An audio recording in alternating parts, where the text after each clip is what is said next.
O uso das IAs no cinema, tá? A gente tem que ficar prestando muita atenção porque estão tendo informações e notícias de que essa bolha da IA talvez ela estoure muito mais em breve do que se imagina, tá? Eu não vou entrar muito nessa questão das IAs aí, dessa bolha estourando, mas eu quero mostrar aqui rapidinho uma notícia que eu acabei não separando aqui. Bolha da IA, por que os investidores começam a duvidar do hype bilionário? Então, após essa corrida histórica por essas empresas de inteligência artificial, uma boa parte do mercado passou a questionar se os investimentos acompanham os resultados reais ou eles são apenas algumas expectativas que acabaram sendo mais infladas, né?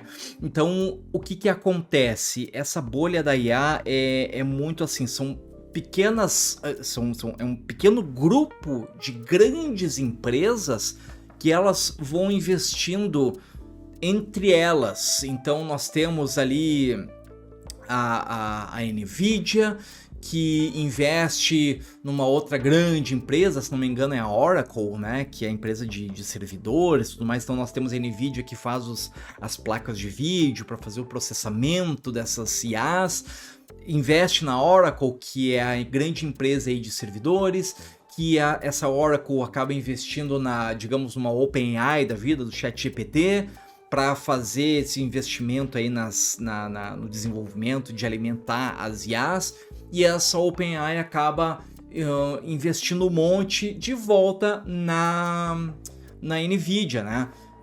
Então a gente fecha esse ciclo de poucas empresas investindo muito dinheiro somente entre elas e tentando esperar que tenha um grande lucro com isso, só que esse lucro acaba não chegando nesse prazo ainda que elas quiseram, ou talvez nem chegue, né, em algum prazo qualquer, fazendo com que essas empresas comecem a pensar aí, talvez esse negócio de IA nem é tanto assim, né, quanto a gente achava que era. Então essa bolha pode cair muito mais cedo do que se imagina, né?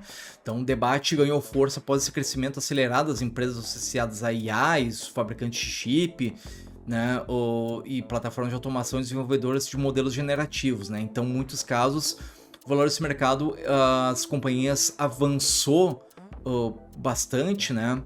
Muito mais rápido que a capacidade de transformar a expectativa num lucro concreto, ou seja, eles gastaram muito mais esperando um retorno muito mais rápido e que talvez esse retorno jamais chegue. Então aqui, o que preocupa os investidores, na verdade, é que esse retorno financeiro real dessas aplicações, né, ele acabe não chegando. Apesar do avanço da IA generativa, muitas empresas ainda enfrentam dificuldades para transformar essa tecnologia num lucro consistente, tá?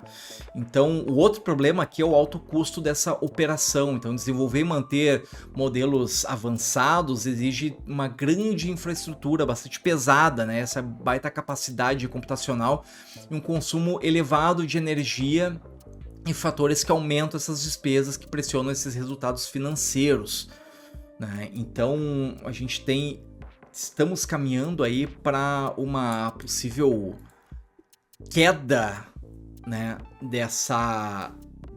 desse futuro, assim, dessa IA que muito querem empurrar a goela abaixo, né, para todo mundo. Então a gente vê, por exemplo, assim, essa adoção mais prática, né, e da IA e trazendo aí até alguns exemplos aí para o cinema, né? Então, tipo, a inteligência artificial, ela acabou deixando de ser um tema aí de ficção científica, né, de certo modo, para ele se tornar essa ferramenta ativa no set de filmagem.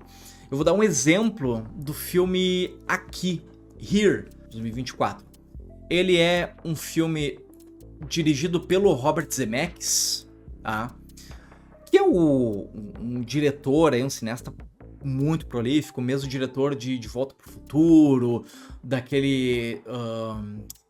como é que é o Forrest Gump, e ele se aventurou em alguns anos fazendo alguns filmes em computação gráfica, que era aquele Expresso Polar, Beowulf e aquele Os Fantasmas de Scrooge. Só que esses filmes eles acabaram não fazendo assim um grande sucesso de público, tudo, principalmente por uma questão dos avanços tecnológicos, porque era uma tecnologia de computação gráfica que ela tinha avançado bastante, mas ela não tava muito plástico ainda, tava uma coisa muito estranha visualmente, né? Mas aí nesse filme, Aqui, né? O nome do filme é Aqui.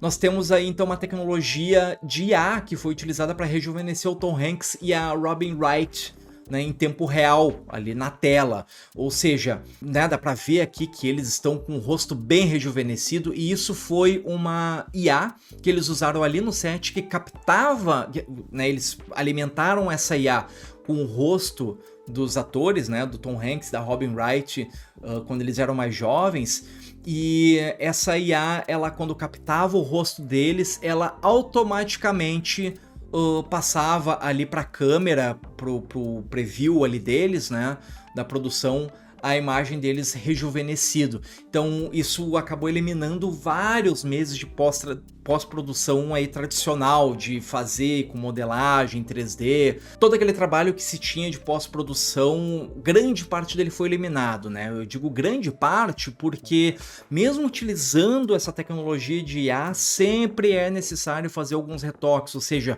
o trabalho humano é sempre necessário para fazer esses pequenos ajustes finos que a máquina ainda não consegue fazer, né? Então a máquina ela ajuda a simplificar todo aquele processo, né? Do grosso assim do trabalho, né? Um outro exemplo que teve, eu não vou botar o trailer, eu vou deixar esse aqui, que esse aqui é bonito também. Foi, por exemplo, as cores azuis nos olhos dos personagens de Duna, parte 2. No filme Duna, parte 2, eles desenvolveram uma IA que captava a posição dos olhos, né, dos personagens e automaticamente colocava as cores azuis. Eles alimentaram essa IA com a primeira parte do Duna, né? Então a IA ela entendeu que os rostos dos personagens naquelas determinadas cenas, os olhos deles deveriam ser azuis, como estava colocado no Duna parte 1. Então no Duna parte 2, quando eles gravavam ali os personagens, essa IA que estava ali junto no equipamento, enquanto eles estavam gravando, no próprio preview, né, na tela onde o diretor fica assistindo o que a câmera está gravando, ela já vinha com os olhos azulados. Claro, da mesma maneira, ele não era algo perfeito, né, tudo, precisou ter um trabalho depois na pós-produção para ficar mais perfeitinho ali os olhos, mas ele já facilitou muito o trabalho de pós-produção, né. E esse trabalho da IA, ela não é único, exclusivo em questão de imagem, né, no visual, no som também ela faz. Então foi usado também uma inteligência artificial para fazer um refinamento vocal, né, em personagens ali nos filmes O Brutalista e Emília Pérez, porque os personagens ali, eles falam, os atores, eles tinham um sotaque ainda muito forte que os diretores não queriam tanto isso. Então eles acabaram usando a inteligência artificial para ajustar a voz dos personagens para que eles não tivessem esse sotaque muito forte, muito pesado, né?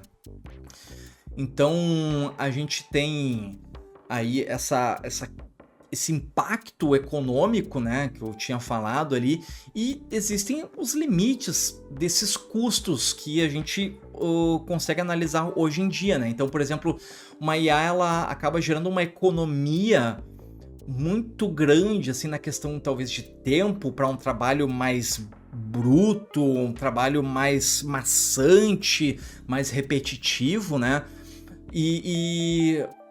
Só que a IA ela tem uma gama de possibilidades muito abrangente que, por exemplo, facilita muito a pequenas produções e produções de menor duração, por exemplo, um curta-metragem, tá? Então, por exemplo, eu só vou gravar eu não tenho dinheiro, então eu sou um baita ferrado aí na vida, tudo, mas eu quero fazer um curta-metragem. E usando IA, as ferramentas que tem ali de IA, por exemplo, um Claude para escrever um roteiro, ou para dar umas ideias assim de roteiro, e daí eu escrevo, né? Óbvio, porque pô, convenhamos, né? Eu escrevo roteiros, eu não vou botar uma porra de uma IA para escrever um roteiro para mim. Então, assim, o Claude, para pelo menos ter uma ideia, eu vou lá e escrevo o roteiro, um Kling para fazer as imagens, um Eleven Labs para fazer as vozes dos personagens, um Suno para fazer a trilha sonora, os efeitos sonoros. Então tudo isso, né, usando todas essas ferramentas, digamos, eu consigo usar, digamos, $200, né, para fazer digamos, um curta-metragem de 3, 5 minutos, enquanto que se eu vou pegar uma equipe para fazer tudo isso, para, né, diretor de fotografia, diretor de arte, produtor, bom, digamos que eu vou ser o roteirista e eu vou dirigir também, atores, tem que ver cenário, tem que ver alimentação, tem que ver custos de transporte, custos de figurino, de maquiagem, de cenografia e tudo mais. São valores assim que vão para 10, 15 mil dólares para cima, né? Para um curta-metragem ali, mesmo tempo, uns 3, 5 minutos. Então, essa questão orçamentária, ela pesa bastante quando a gente vai pensar em situações mais específicas, como por exemplo um curta-metragem mais independente, né, e tudo mais. Então, eu acho que entra muito naquele discurso que, por exemplo, artistas falam de tipo, poxa, quem não tem dinheiro e precisa muito fazer alguma coisa, putz, ok, mas tenta ver com algum artista amigo que possa fazer na broderagem essa ilustração que tu precisa, sabe? Tenta ver com alguém que possa fazer por um precinho mais acessível, né? Tenta deixar, em último caso, usar uma IA. Agora, por exemplo, a gente vê empresas grandes, ou empresas produtoras de publicidade, estúdios de cinema utilizando IA. Olha só aquele caso lá, por exemplo, da Volkswagen, que usou IA para trazer de volta a Elis Regina. Cara, não, é algo assim que não precisava, e ainda mais naquele contexto de a Volkswagen, que foi uma apoiadora da ditadura militar aqui no Brasil. Não que outras empresas não tenham sido, mas a Volkswagen foi uma grande, né, apoiadora da ditadura no Brasil, utilizando a imagem da Elis Regina, cantando uma música que era contra a ditadura. Cara, isso aí assim, ó, é um deboche na cara das pessoas que são contra a ditadura, é um deboche na cara dos artistas, né, que fazem todo um trabalho artístico fenomenal que poderiam ter feito, né, no caso, uma modelagem 3D manual ali do rosto da Elis Regina e tudo mais. Eu tô focando aqui só nessa questão de uso da IA, então toda essa questão de a Volkswagen utilizar a imagem dela, sendo a IA apoiadora da ditadura, mas esse é outro papo que eu não vou entrar aqui agora, né, mas tô dizendo mais essa questão artística, né. Então, essa automação que a IA utiliza, né, a automação total desse trabalho técnico, ele acaba encontrando um limite prático de 70% a 80% nessa área de efeitos visuais. Esses outros 20% e 30% somente humanos são capazes de fazer, que é o que eu falei ali na questão desse refinamento, de fazer esse trabalho assim, de deixar mais fluido, mais bonito, né, esse visual.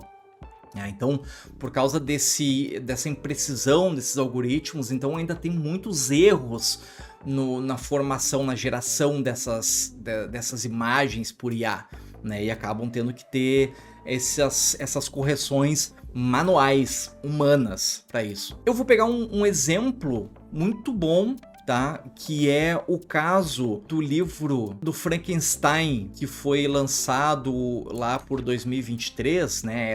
Essa edição desse livro, porque ela é um livro assim, ó, que ele estava concorrendo ao Prêmio Jabuti em ilustração, né? Então aqui, ó, depois de ser indicado ao prêmio Jabuti, a arte feita por inteligência artificial é desclassificada. A edição de Frankenstein foi publicada pela Clube de Leitura Clássica, né?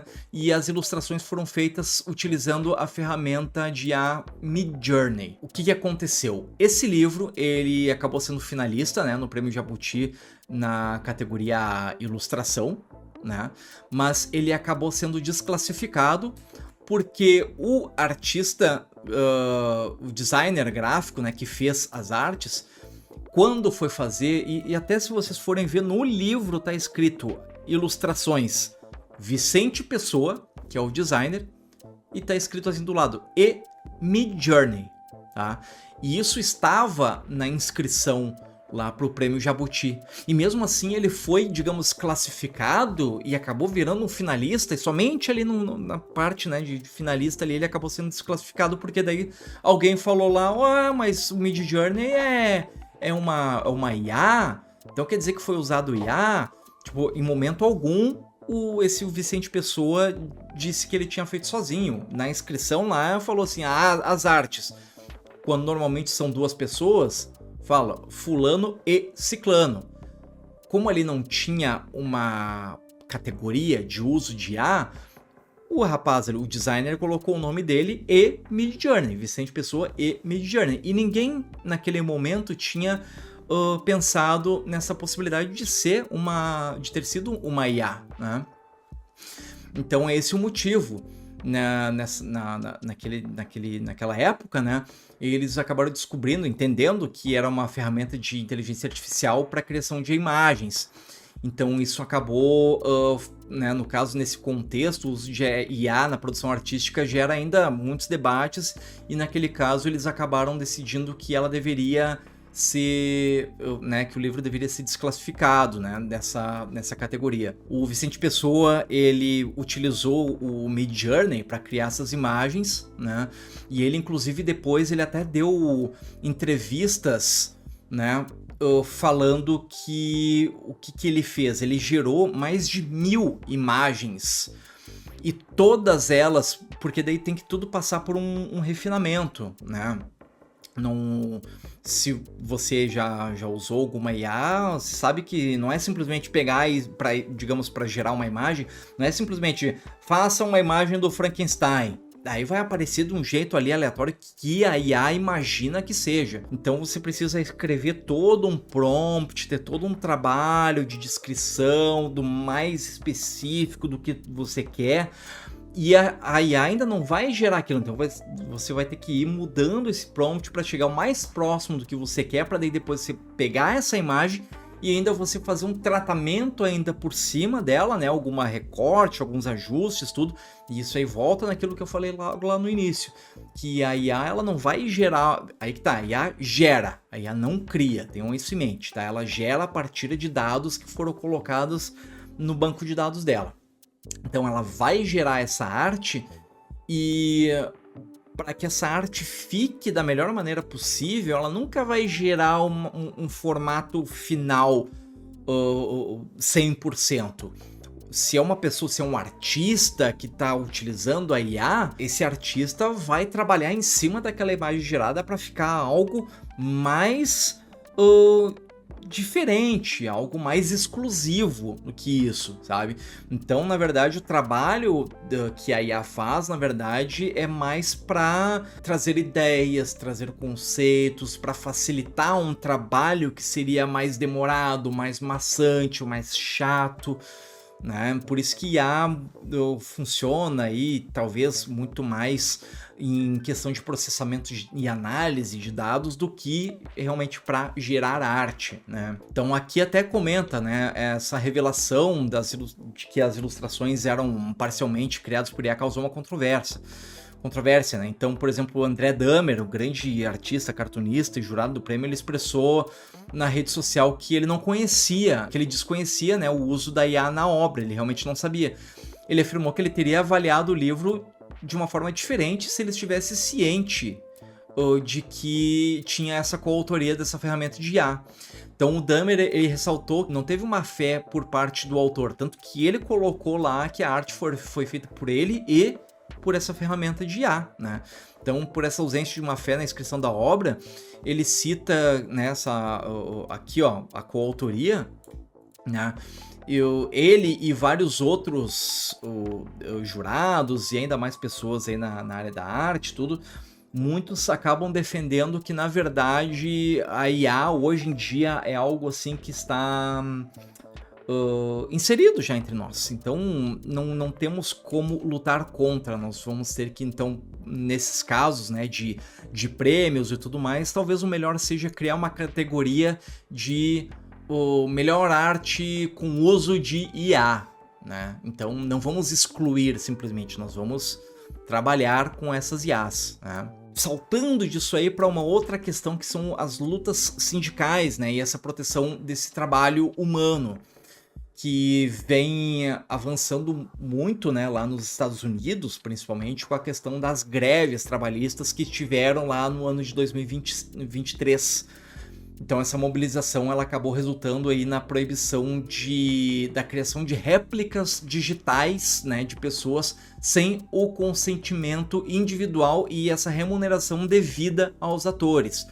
Ou seja, é terminantemente proibido criar uma imagem para colocar numa peça audiovisual sem o consentimento e sem a remuneração daquele ator, daquela atriz, né, daquele artista. Então, em 2025, novas salvaguardas sindicais acabaram expandindo esses limites para proteger até os profissionais de dublagem por conta dessa evolução do uso de IA para voz, né?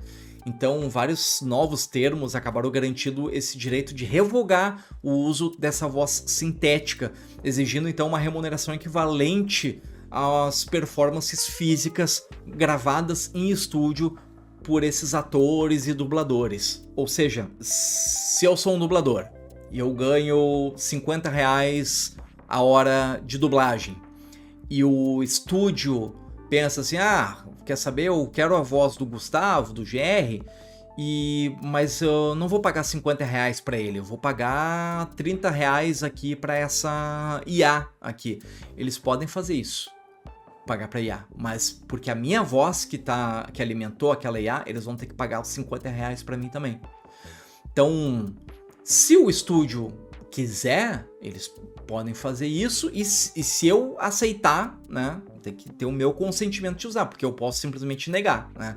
Mas se eu sou aquele tipo, quer saber, usa aí, eu tenho outras coisas melhor pra fazer, eu vou receber meu dinheirinho aqui do jeito fácil e tal, então vai lá, faz o que vocês quiserem com a minha voz, mas vai me mandando o contrato e vai me mandando dinheiro aqui, ó, pinga o Pix aqui que tá tudo bonito, tudo maravilha, tudo beleza.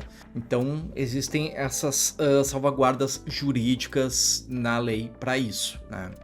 Então está começando a ter muito mais essas regulamentações governamentais e marcos legais nessa questão da IA. Então, governos aí de vários países estão buscando conter os abusos dessas gerações de deepfakes, né? Essa utilização de IA para fazer esses deepfakes aí, de pegar o corpo de uma pessoa e o rosto de outra. Inclusive, isso é algo que nós temos que ter muito cuidado nesse ano aqui no Brasil, na questão das eleições.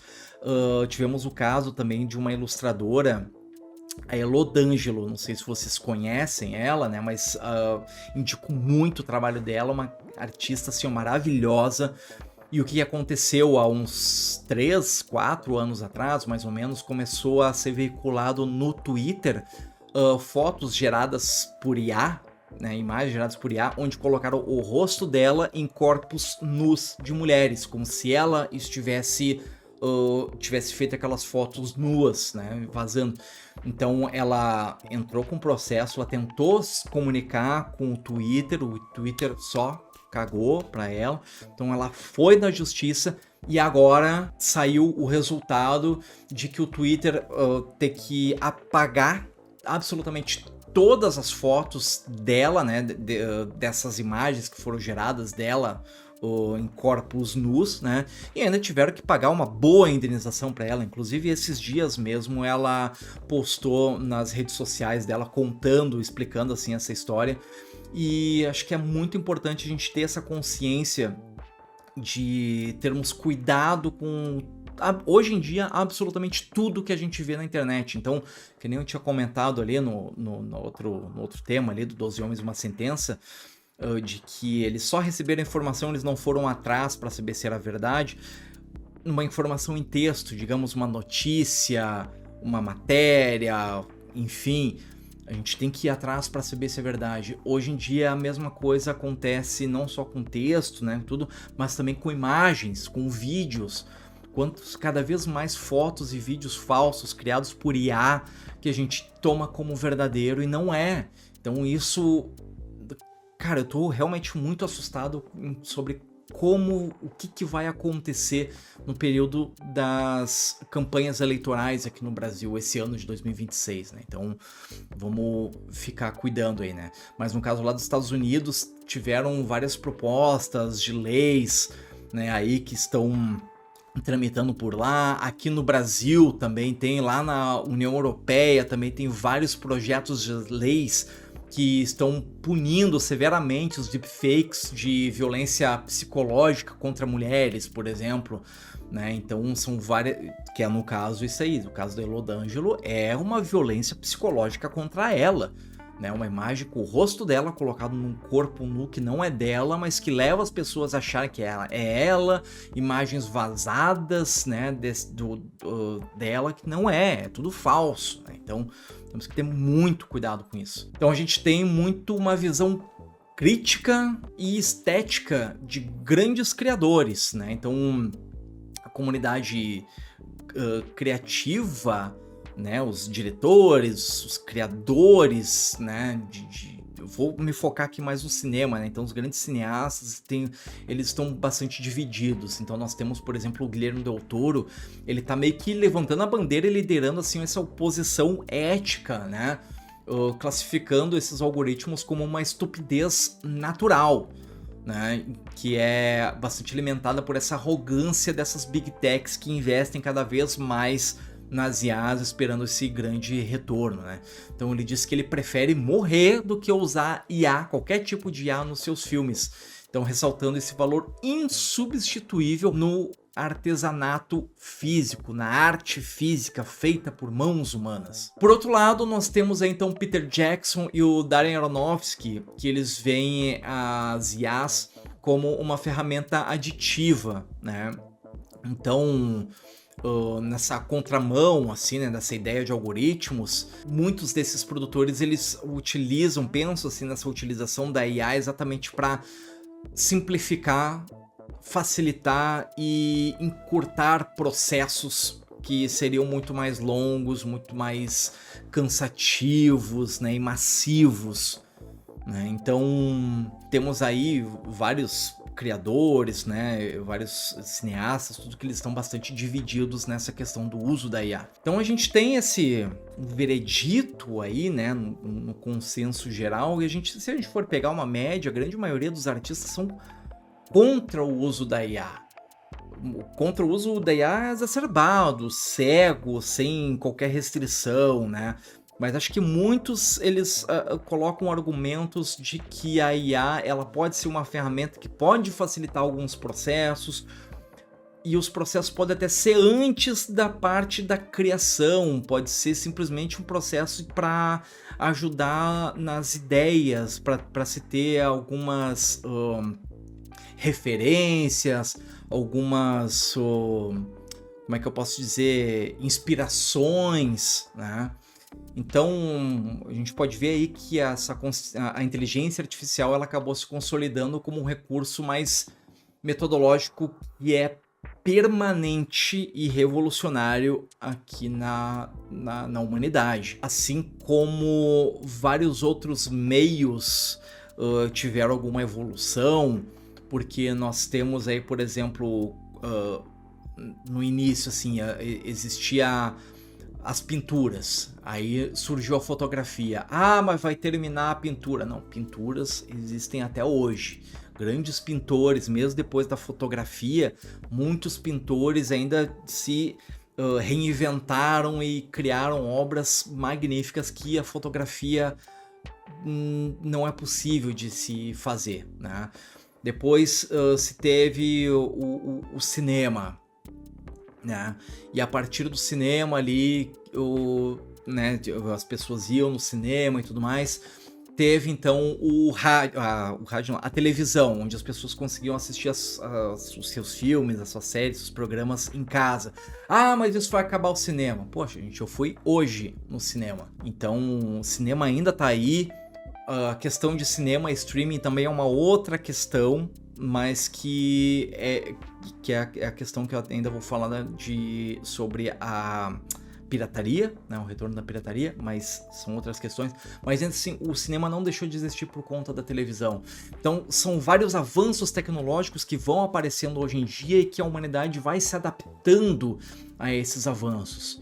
Então, assim, a inteligência artificial, ela está aqui para ficar, mas muito provavelmente não vai ser nesse nível em que estavam falando de que a IA vai substituir os roteiristas para escrever roteiros, falando aqui exclusivamente, estritamente sobre cinema. A IA não vai substituir os roteiristas para escrever roteiros, não vai substituir os atores para interpretar, não vai substituir os diretores para dirigir, não vai substituir os editores para editar e montar e colocar os efeitos nos vídeos, não. Tá? Ela vai ajudar em muitas questões, vai facilitar e encurtar diversos processos. Ela pode ajudar nessa questão de inspiração, de ideias e tudo mais, mas a gente tem que ter a consciência de que não devemos usar uma IA para um resultado final, porque exatamente eu gosto dessa frase, porque a IA não cria, a IA gera. Quem cria somos nós. E nós é que alimentamos a IA com as nossas criações. E elas só vão repetir, literalmente, o que nós criamos, do jeito que nós ensinamos a IA.